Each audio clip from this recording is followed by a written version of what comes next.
So hello everyone, IGNOU ने यहाँ पर 2022 के लिए जो एडमिशन होते हैं वो ऑन कर दिए हैं। और आपको ध्यान रखना है कि यहाँ पर एडमिशन आपको डिग्री कोर्सेज़ के लिए अवेलेबल है, सर्टिफिकेट कोर्स के लिए अवेलेबल है और डिप्लोमा कोर्स के लिए अवेलेबल है। ठीक है, और ये डिप्लोमा पोस्ट ग्रेजुएट वाले भी हैं। ठीक है, अब यहाँ पर आप एक बात देखिए कि जो इग्नू ने ये एडमिशन ओपन करे हैं, ये इसमें आप कैसे जानकारी ले सकते हैं कि पर्टिकुलर कौन से स्ट्रीम के लिए यहाँ पर एडमिशन ओपन है। उसके लिए आपको ज़्यादा कुछ नहीं करना है। आपके सामने जो वेब पोर्टल दिख रहा है, आपको इस वाले पे लॉगिन करना है और इसका एड्रेस आपके सामने फ्लैश भी हो रहा है। ठीक है, अब जैसे स्क्रीन पे ध्यान से देखेंगे तो आपको दिखेगा ignuadmission.samarth.edu.in। इस वाले वेब एड्रेस को जैसे ही आप डालेंगे आपके सामने कुछ इस तरीके का पेज आएगा और यहाँ पर एडमिशन की पूरी जानकारी आपको मिल जाएगी। एट प्रेजेंट जो आपकी एडमिशन की लास्ट डेट यहाँ पर निर्धारित की गई है वो करी गई है 31 जनवरी सन 2022। 31 जनवरी सन 2022 तक आप अपना एडमिशन कर सकते हैं। हालांकि इस तिथियों में आने वाले समय पर बदलाव होना भी निश्चित होता है एक तरह से, लेकिन उसको 100% नहीं कहा जा सकता। आप समय रहते अपना एडमिशन करा लीजिए। दूसरी बात जो हम कह रहे थे कि आप किस तरीके से यह मालूम कर सकते हैं कि किस किस स्ट्रीम में यहाँ पर एडमिशन ओपन है, तो आप जैसे ही इस पेज पे आएंगे आपके सामने यहाँ पर एक प्रोग्राम इन्फॉर्मेशन नाम का ये आपको एक ऊपर हेडिंग दिख रहा है। आपने कुछ नहीं करना है, आपने इस वाली हेडिंग पे क्लिक करना है। जैसे ही आप इस हेडिंग पे क्लिक करेंगे आपके सामने कुछ इस तरीके का पेज शो होगा। जैसा आपको अभी बताया गया, जैसे ही आप प्रोग्राम इन्फॉर्मेशन नाम के इस वाली हेडिंग पे आप क्लिक करते हैं तो आपके सामने ये वाला पेज शो होता है। ठीक है, इस प्रोग्राम इन्फॉर्मेशन पे आप जैसे ही क्लिक करते हैं तो इस तरीके का एक कॉलम शो होता है कि अवेलेबल प्रोग्राम, मतलब कौन कौन से कोर्सेज यहाँ पर अवेलेबल है। स्टार्टिंग आप देखेंगे तो यहाँ पर सर्टिफिकेट कोर्सेज के बारे में ही ज़्यादातर बात की जा रही है। ठीक है, तो ये सर्टिफिकेट कोर्स की अवधि लगभग 2-2.5 महीने से लेकर 6 महीने तक होती है सामान्य तौर पर। उसके बाद आप देखेंगे तो आपके सामने यहाँ पर डिग्री कोर्सेज आ जा रहे हैं। जैसे 3 साल का है, ये भी 3 साल का है, ये BA हो गया, ये BA टूरिज्म स्टडीज़ के साथ हो गया। इस तरह से यहाँ पर तमाम कोर्सेज की आपके सामने एक सूची है। ठीक है, इसमें डिग्री भी है और डिप्लोमा कोर्सेज भी हैं। जितना आप नीचे स्क्रॉल करते जाएंगे तो आप अपनी इच्छा अनुसार जो आपको कोर्स करने में आप इच्छुक हैं उसको आप यहाँ से सेलेक्ट कर सकते हैं। बात आती है कि हमें संबंधित कोर्स के बारे में डिटेल चाहिए कि भाई उस पर्टिकुलर कोर्स के करने के लिए हमारे से क्या क्या एलिजिबिलिटी मांगी गई है, क्योंकि हर कोर्स की अपनी एक एलिजिबिलिटी क्राइटेरिया वो लोग मांगते हैं कि भाई अगर किसी को BSc करना है तो उसने क्लास 12th में साइंस ली हो, अगर किसी ने BA करा है तो उसके लिए क्या एलिजिबिलिटी है। इसी तरह से पर्टिकुलर हर कोर्स की अपनी अपनी एलिजिबिलिटी होती है। ठीक है, तो वो एलिजिबिलिटी चेक आप कैसे करेंगे, उसके लिए आप देखिए आपको क्या करना है। अगर आप यहाँ पर ध्यान से देखेंगे तो आपको यहाँ पर दिख रहा है हर कोर्स के सामने एक रीड मोर नाम का एक छोटा सा आपको यहाँ पर एक ब्लू कलर से शो हो रहा है। आप इस पर अगर क्लिक करेंगे तो आपको उस पर्टिकुलर कोर्स से रिलेटेड सारी डिटेल यहाँ पर शो हो जाएगी। फॉर एग्जांपल के लिए यहाँ पर BA है, बैचलर ऑफ आर्ट्स को अगर मैं देखना चाहूँ कि इसके लिए क्या एलिजिबिलिटी है तो मुझे क्या क्लिक करना है, इसके नीचे जो रीड मोर वाला कॉलम है मुझे इस पर टिक करना है। जैसे ही मैं इस पर टिक करूंगा मेरे सामने इस कोर्स से रिलेटेड तमाम बातें आ जाएंगी कि फीस कितनी है, इस कोर्स की ड्यूरेशन कितनी होगी, इस कोर्स को मैं इंग्लिश में कर सकता हूँ, हिंदी में कर सकता हूँ, XYZ तरह की जितनी भी हमें जानकारी चाहिए होती है किसी भी कोर्स को करने से पहले वो सब हमें यहाँ पर देखने को मिल जाएगी। तो हम इस पर जैसे ही क्लिक करते हैं रीड मोर पे तो हमारे सामने ये वाला पेज शो होता है। तो जैसे ही हमने बैचलर ऑफ आर्ट्स वाले कॉलम में हमने रीड मोर पे क्लिक करा तो हमारे सामने ये वाला इन्फॉर्मेशन पेज ओपन हो गया। यहाँ पर आप देखेंगे कि कोर्स की सारी डिटेल आ गई कि प्रोग्राम किस तरीके का है। ये डिग्री कोर्स माना जाएगा, इसकी टोटल अवधि होगी 3 वर्ष की। माध्यम कौन कौन से हैं आपके सामने पढ़ाई करने के लिए, इंग्लिश और हिंदी। आप किसी भी लैंग्वेज के साथ यहाँ पर इसको स्टडी कर सकते हैं। डिस्क्रिप्शन में यहाँ पर आपको बैचलर ऑफ आर्ट्स के साथ आपको इन सब्जेक्टों का यहाँ पर चयन करने को दे रखा है। आप इसमें से जिस अनुसार आप चयन करना चाहें आप सब्जेक्ट्स को मिक्स कर सकते हैं। बात करी जाए इसकी एलिजिबिलिटी की कि इसमें कुछ एक बेसिक रिक्वायरमेंट मांगी जाती है कि अगर आप बीए करना चाह रहे हैं तो आपके पास क्या क्या होना चाहिए। तो यहाँ पर क्या मांगा गया है, 10+2 मतलब 12वीं पास, एक 12th प्लस होना चाहिए, तभी जाके आप बीए कर सकते हैं।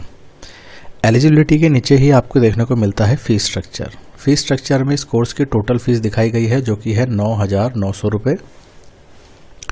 ये कुल रकम दिखाई गई है यहाँ पर 9,900 रुपये, और इस 9,900 को आपने ईयर वाइज देना है, मतलब 3 साल का है तो प्रत्येक वर्ष आपने 3,300 रुपये का भुगतान करना है 3 वर्ष तक। जो आप फर्स्ट ईयर में फीस देंगे उसमें आपकी 200 रुपये की रजिस्ट्रेशन फीस भी सम्मिलित होगी। ठीक, तो ये सब कुछ बेसिक जानकारी हैं जो आपके सामने यहाँ पर दी गई है, और ये बाकी ये सब्जेक्ट्स दिए गए हैं, आप इसमें अपना सब्जेक्ट सिलेक्शन कर सकते हैं।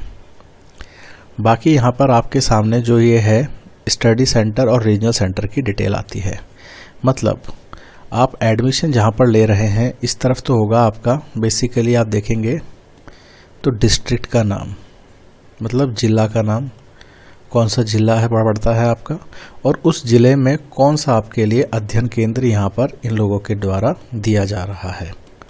क्योंकि अध्ययन केंद्र आपके लिए एक महत्वपूर्ण इसलिए हो जाता है, एग्ज़ाम से रिलेटेड जो भी आपको जानकारी होती है आप यहाँ से ले सकते हैं। स्टडी मटेरियल कभी कभी आपको स्टडी सेंटर के थ्रू भी दिया जाता है, और मोस्टली तो बाई पोस्ट आता है। कुछ एक मामलों में जो आपको असाइनमेंट जमा करने होते हैं, एक तरह की फाइल्स जमा करनी होती हैं, तो ये भी आप अपने स्टडी सेंटर पर ही जमा करते हैं। तो परामर्श ये रहता है कि जो भी विद्यार्थी इग्नू में एडमिशन ले रहा हो वो अपना पहले यहाँ पर से डिस्ट्रिक्ट सेलेक्ट करे, जिस डिस्ट्रिक्ट में उसको नियर बाय पड़ रहा है, और उस डिस्ट्रिक्ट में कौन सा वाला कॉलेज उसके नियर बाय है, ताकि वहाँ के वो संपर्क में रह सके। ऐसा ना हो कि उसने कोई ऐसा कॉलेज सेलेक्ट कर लिया है जो उसके घर से काफ़ी दूरी पर स्थित है। तो यहाँ पर लगभग आपको सारे के सारे अपने डिस्ट्रिक्ट के अकॉर्डिंग यहाँ पर, जैसा मैंने बताया, इस साइड में आपके डिस्ट्रिक्ट है यहाँ पर लेफ्ट हैंड साइड में, और राइट हैंड साइड में आपके जो यहाँ पर हैं ये सारे के सारे आपके स्टडी सेंटर हैं। तो आप अपने स्टडी सेंटर को सेलेक्ट कर सकते हैं। ठीक है, तो यहाँ पर सारे स्टडी सेंटर की सूची है। ठीक, तो आप उस हिसाब से अपना एडमिशन कर सकते हैं। तो प्रोग्राम इन्फॉर्मेशन पे क्लिक करके आप लोग समझ चुके हैं कि आप अपने एडमिशन से रिलेटेड जो भी बेसिक जानकारी प्राप्त करना चाह रहे हैं वो आपको यहाँ पर मुहैया हो जाती है। किंतु कुछ एक कोर्स ऐसे हैं, जैसे आप देखेंगे अगर थोड़ा नीचे, क्योंकि आप ध्यान समझिए, जो प्रोग्राम इन्फॉर्मेशन में जिन मोस्टली आपको जानकारी दी गई है जिन कोर्सेज के बारे में, उसमें किसी प्रकार का आपसे कोई ज़्यादा बंदिश नहीं है। एलिजिबिलिटी को आप पूरा करिए और एडमिशन ले सकते हैं। किंतु कुछ एक कोर्स ऐसे हैं जिसके लिए आपको मेरिट लिस्ट में आना अनिवार्य है। तो वो कुछ कोर्सेज हैं यहाँ पर लिखे हुए, MSc MACS, मतलब ये एक तरह से आप देखिए मास्टर ऑफ साइंस कोर्स होता है, और इसमें maths with computer science application वाला सब्जेक्ट होता है। फिर PGC MDM हो जाता है, ये पोस्ट ग्रेजुएट डिप्लोमा है आपका मैटरनल और चाइल्ड हेल्थ में। ठीक है, इसी प्रकार से आगे PGDMCH है आपका। ठीक है, और इसी तरह से आपके आगे तमाम कोर्सेज की यहाँ पर लिस्ट है। तो ये जो कोर्सेज यहाँ पर लिखे हुए हैं, इन कोर्सेज में आप डायरेक्ट एडमिशन नहीं ले सकते हैं। इसके लिए पहले आपको अपने आप को क्या करना है, रजिस्टर कराना है, और रजिस्ट्रेशन फ़ीस आपकी लगेगी 400 रुपये। आप जैसे ही अपने आप को रजिस्टर करा लेंगे, मतलब अपनी आपने पहले डिटेल भरनी है, जो जो आपके एकेडमिक रिकॉर्ड हैं, जो जो आपकी एजुकेशन क्वालिफिकेशन है, क्या आपने उसमें रैंकिंग हासिल करी है, कितने आपने मार्क ऑब्टेन करे हैं, क्या आपकी पोजीशन रही है, ये तमाम चीज़ें आपने रजिस्ट्रेशन के समय, अगर आप इन वाले कोर्सेज़ में एडमिशन लेना चाह रहे हैं तो। ठीक है, आप जैसे इस वाले में कोर्स में एडमिशन लेंगे, इन डिप्लोमा कोर्सेज में एडमिशन लेंगे, उसके लिए आपको पहले अपने आप को रजिस्टर कराना है, और रजिस्ट्रेशन फ़ीस है आपकी 400 रुपये। और 400 रुपये की फ़ीस पे करने के बाद आपको कुछ दिनों के भीतर एक ईमेल आएगी, और उस ईमेल में आपको अगर आपका नाम मेरिट लिस्ट में आ जाता है, मतलब आपका नाम अगर सिलेक्ट कर लिया जाता है इस पर्टिकुलर कोर्स के लिए, आप टॉप स्टूडेंट की लिस्ट में आ जाते हैं, तो आपकी ईमेल आईडी पे जो आपने रजिस्ट्रेशन करते समय भरा है उस पर एक लिंक आएगा आगे की पेमेंट या आगे की प्रोसीडिंग के लिए। ठीक है, और यही इसकी जानकारी है। तो अगर आप इन वाले कोर्सेज़ में एडमिशन लेते हैं तो पहले आपको अपना रजिस्ट्रेशन कराना है। बाकी सामान्यतः जितने भी कोर्स होते हैं उसके लिए आपने सीधे यहाँ पर क्लिक हेयर फॉर रजिस्ट्रेशन पे क्लिक करके आगे कहानी बढ़ा देनी है। लेकिन अगर आप इन वाले कोर्सेज के लिए एनरोल करेंगे तो आपको यहाँ पर जहाँ लिखा है क्लिक हेयर, यहाँ पर आप हेयर पे क्लिक करेंगे तो आपको अपने सामने एक पेज शो होगा और उसमें आपने अपनी सारी डिटेल्स जितनी भी आपके सामने आ रही हैं आपने उन सबको वहाँ पर भरना है और एक तरह से आपने अपना रजिस्ट्रेशन करा लेना है। ठीक है, तो आई होप आपको इसमें रिलेटेड जितना भी एडमिशन से रिलेटेड जानकारी था बेसिक, वो आपको सब मिल गया हो। फिर भी आपका कोई क्वेरी हो तो आप नीचे डिस्क्रिप्शन में हमसे पूछ सकते हैं। Thank you everyone.